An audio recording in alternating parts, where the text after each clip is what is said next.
өткен сабақтағы Г дыбысын өткенбіз, иә? Г дыбысы қандай дыбыс болды? Дауыссыз. Ұлан айта қойшы. Г дыбысы Яң.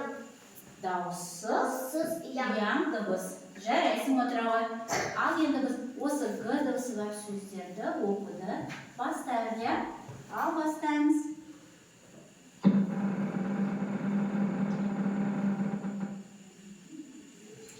Нартай оқи ғой. Нартай. Егіз. Егіз. Жарайсың отыра ғой. Келесі сөзді Адина оқиды. Адина оқи ғой. Гүл. Гүл. Жарайсың Адина отыра ғой.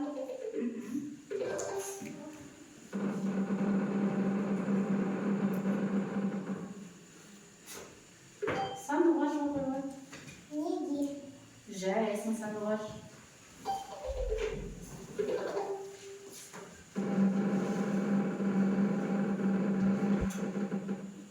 Нұрсезім оқиды. Нұрсезім. Гүлнұр. Гүлнұр. Жарайсың.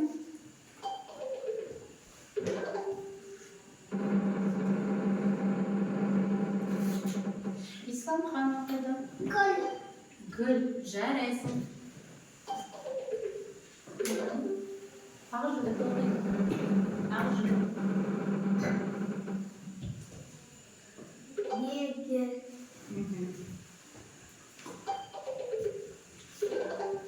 Көзі.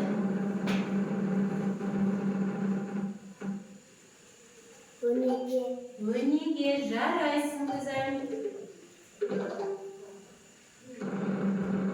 Ұлпан оқиды.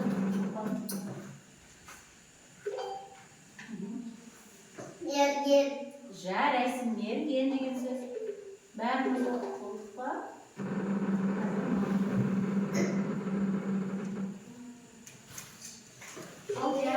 Шеге. Г дыбысына берілген сөздерді оңдап оқуды үйрендік. Енді бүгінгі сабағымыз мына суретке қараймыз. Және мына суретке қараймыз. Қандай сурет көріп тұрмыз? Инелік. Инелік қандай дыбыстан басталып тұр бала? И дыбысы дауысты ма, дауыссыз ба? Дауыссыз. Жуан ба, жіңішке ма? И дыбысы. Қане айтып көрейікші?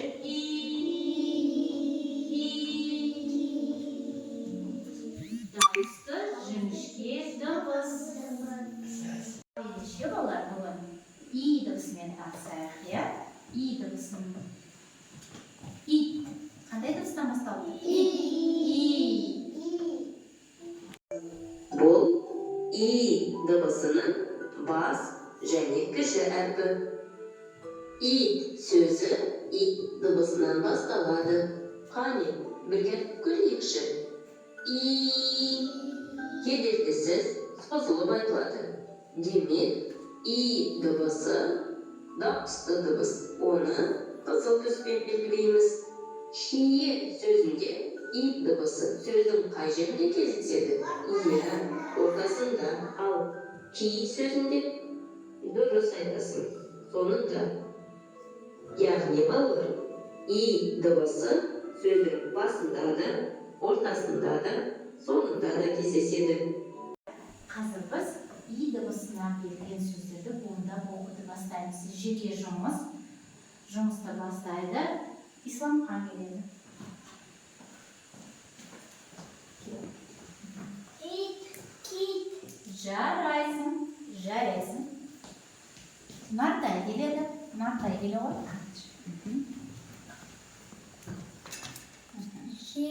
Жиын. Жарайсың. Адина келе ғой. Адина келе ғой.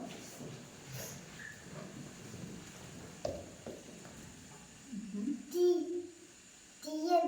Жарайсың. Жарайсың, Адина. Ұлпан келсін.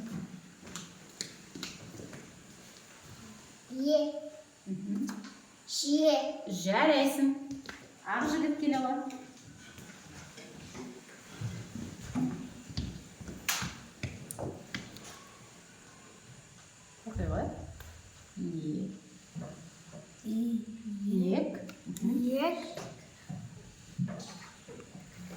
Ти. Ек. Тиек. Сандалашки.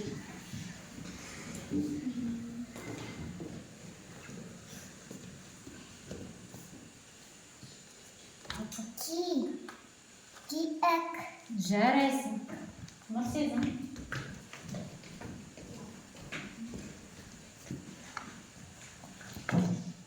Yok.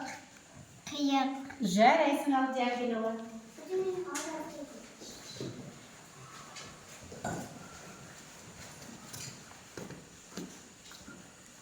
Yek. Şiyek. Жарайсың. Көзайым келова.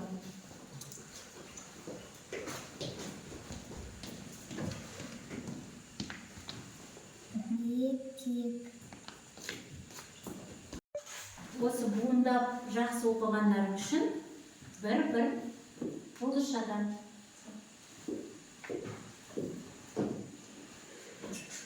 Жақсы оқығандарың үшін біз сендерге марапат береміз, жұлдызша береміз.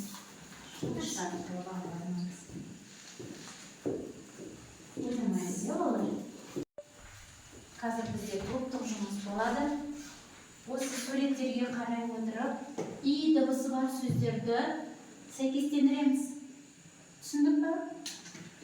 Бірінші топқа жұлдызша тобына мына сурет, ал сіздерге мына суретті и дыбысына байланысты. И дыбысы кездесетін суретті.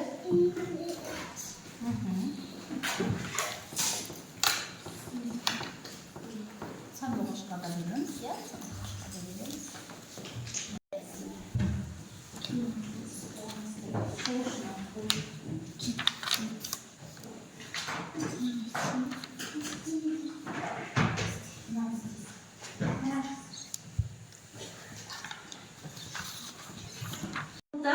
Өзіміздің үлкендігімізді, қолымызды, алақанымызды бір-бірімізге жақындатып алып. Біттік па?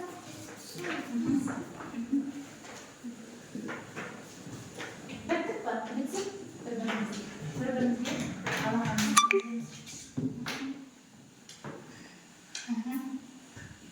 Жарай. Say belgeledik. Ki sözünde iyi de olsa var.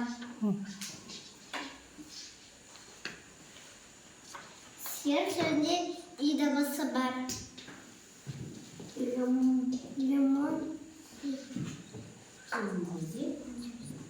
Limon sözünde iyi de olsa var. İlk sözünde de iyi de olsa var. Var sözlerde belgeledik. Da iyi davası var. Nerede var? Sözde iyi davası var. İyi davası var. Şiir sözünde iyi davası var. Сендер қандай сөздерде и дыбысы бар екенін біледі екенсіңдер. Отырыңдар, жарайсыңдар. Қазір осы топтық жұмыстарында бағалап жіберейік, иә балалар? Топтық жұмыста жақсы жұмыс атқарған оқушыларға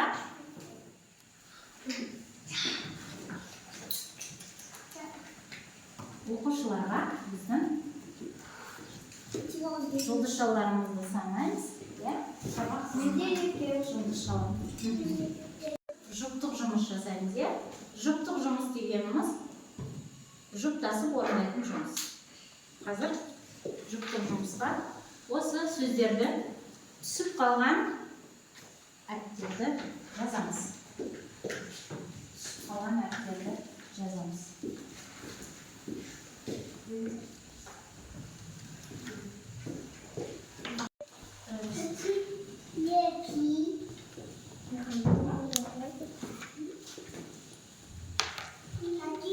Маған фломастермен жазыңдар. Жұптық жұмыста орындаған сөздерімізді оқып көрейік, иә? Біріншісін Алдияр оқи ғой. Оқи ғой, нартай қатты оқимыз, иә? Даусымыз шығарып оқиық. Кейін. Жарайсың. Көзайым оқи ғой. Ителгі. Оқы. Тиын. Тиын. Ителгі. Жарайсың. Тиын. Тиын. Жарайсың. Ителгі. Жарайсың. Оқи ғой. Ителгі тиын. Ителгі сөзінде и әрпі сөздің басында тұр ма, ортасында тұр ма? Ителгі сөзінде сөздің басында тұр. Ал тиын деген сөзде ше, тиын сөздің ортасында келіп тұр. Жарайсыңдар. Қазір бағалау берейін, я?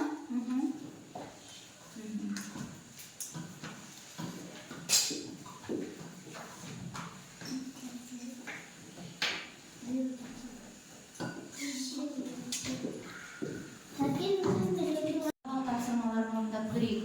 Бүгінгі сабақтан түсінгенімізді осы тапсырма бойынша көрсетейік. Сендердің топтарың и дыбысы сөздерді, буындарды, шашылған буындардан сөз құраймыз. Буын санын жазамыз, дыбыс санын, әріп санын жазамыз. Ал келесі топ суретте көрсетілген сөздерді жазып, дыбыстық талдау жасайсыңдар. Түсіндіңдер ме? Оғаш біреуін жазды. Иә. Дұрыс, дұрыс.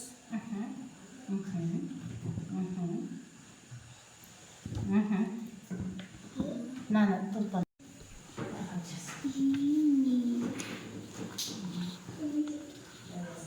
Ит деп жаздың сендер. Мор.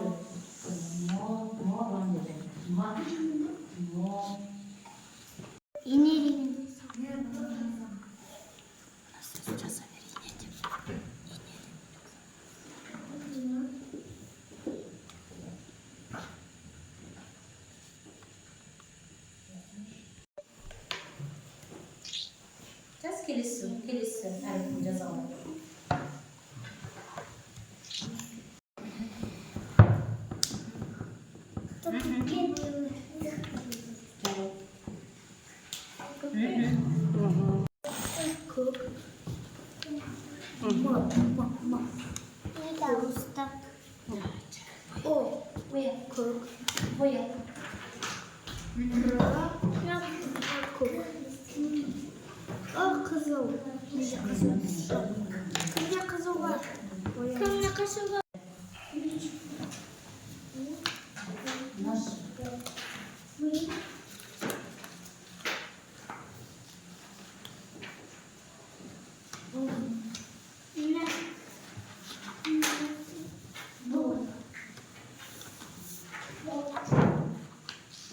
Өздерінің жұмыстарын бітірген екен, я? Ал қараймыз. Ине сөзінде неше буын бар екен? Буынды қанша буын бар? Екі буын бар екен. Қанша дыбыс? Үш дыбыс. Әріптен қанша? Үш әріп бар екен. Не себепті қызыл түске боядыңдар? Себебі, дауысты жіңішкелі.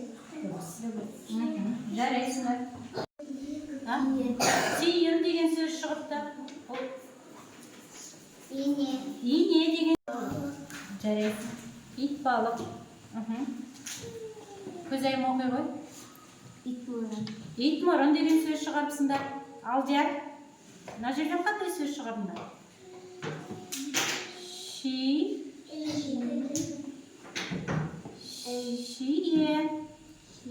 деген сөз шығып. Ал жарайсыңдар. Мына топта өз жұмыстарын аяқтаған екен. Оқиды Сандуғаш. Оқи ғой. Қандай сөзі? Ине. Ит. Тиын. Соңғы? Ит мұрын. Ине сөзінде неше буын бар? Буынға бөлеміз. Ине. Ит. Бір буын. Тиын. Буынға бөлеміз. Тиын. Ит мұрынды буынға бөледі. Үш. Демек бұл жерде қанша дауысты дыбыс бар деген сөз? 3 дауысты дыбыс бар екен. Марапаттаймыз, иә?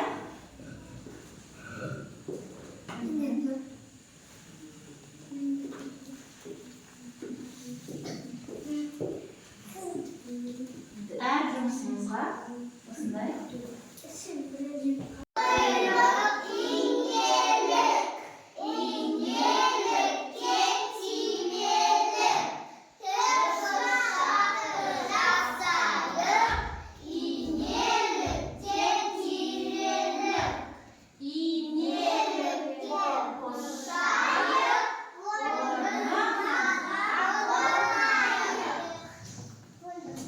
Қазір балалар И әрпінің жазылу үлгісімен танысамыз. Қазір тақтаға қараңыз. Кіші әріп 1, 2, 3. Балалар, сендер не байқадыңдар? И әрпі қай әріпке ұқсас екен? Дұрыс айтасыңдар. Қысқа иға. Тек қана қысқа И дауыссыз және оның төбесі түртіледі. Есіңде сақта. И дыбысы дауысты, дауыссыз дыбыстың алдында тұрса, және де дауыссыз дыбыстан кейін тұрса, дауысты болып төбесі түртілмей жазылады. Егер де дауысты дыбыстан кейін болса, ол дауыссыз иға айналады, және төбесі түртіліп жазылады. Сөйлем құрап үйренейік. Жазылу үлгісімен танысамыз. Қазір қайнымыз орнымыздан тұрамыз. И-ді ауаға жазып көрейік. И дыбысын ауаға жазып көрейікші. Үлкен И және кіші И жазып білеміз. Ал енді осы жазуды біз қағазға жазамыз.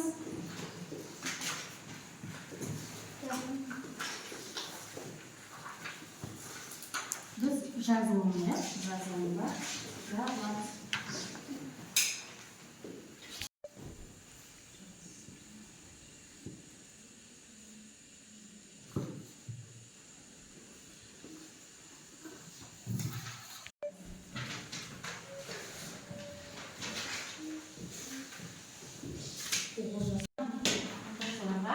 Қазір бағалау, жұлдызша береміз, иә? Жұлдызша береміз. Болмайды.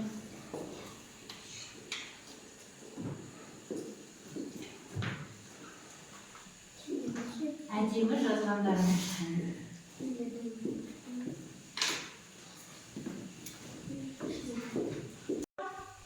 Түсінсек, мына итті жасыл түске бояйсыңдар. Түсінбесеңдер, азақ түсінсеңдер, сары түске, мүлдем түсінбедім десеңдер, қызыл түске бояйсыңдар. Түсіндіңдер ме, иә?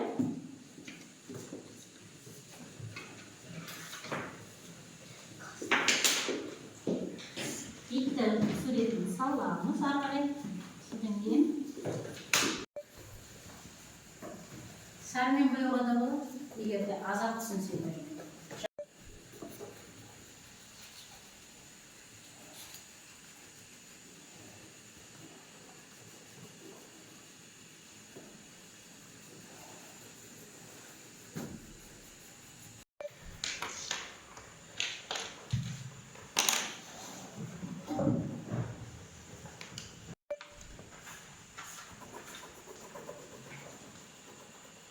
Сабақты қалай түсінгенімізді қане бояған суреттерімізге көрсетейік.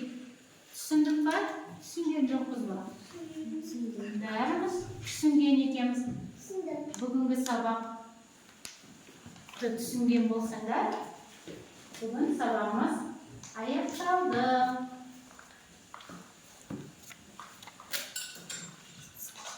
Бүгінгі сабақ мен аяқталды балалар. Бүгін И дыбысын түсінді деп ойлаймын.